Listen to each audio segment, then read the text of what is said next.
Screen Team Media. So, what is more challenging for you? Directing huge action scenes or intimate love scenes? I don't really think of it in regard to, hey, today's a big action scene, today's an intimate love scene. I love romantic films. I love action films. I love musicals. I grew up on a great many styles of cinema. And those are the influences that bounce around my heart and my mind when I make my choices in what I'm doing on any given day that's action intensive or intimate and romantic and touching. So I love dancing around genre and playing in different arenas because I love a great many types of movies. I don't want to be pigeonholed in any one way. So I think the defining characteristic of This Means War is that you can't just put it in a box. Yeah. It's an action comedy. There's a lot of romance. Crazy Chelsea Handler's doing her thing. Reese has never been sexier. And you got two guys that guys like us can regard as aspirational, and women can have a ball arguing about which one's foxier. Exactly. Yeah. So, sort of going off of that, what drew you to this particular project?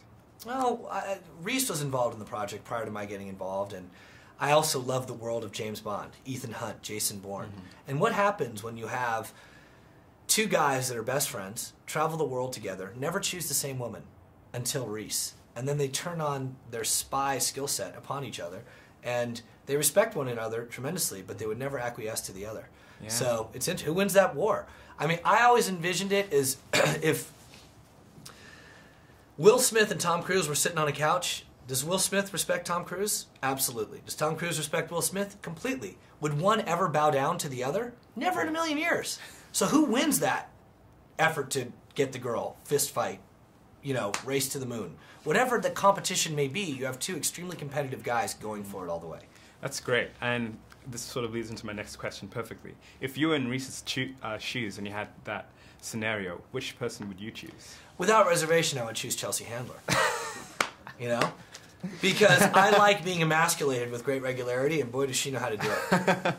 Good to know. Yeah. Well, thank you very much. That's all I got for you. My pleasure. Yeah. All right, I hope it goes well out there. Yeah.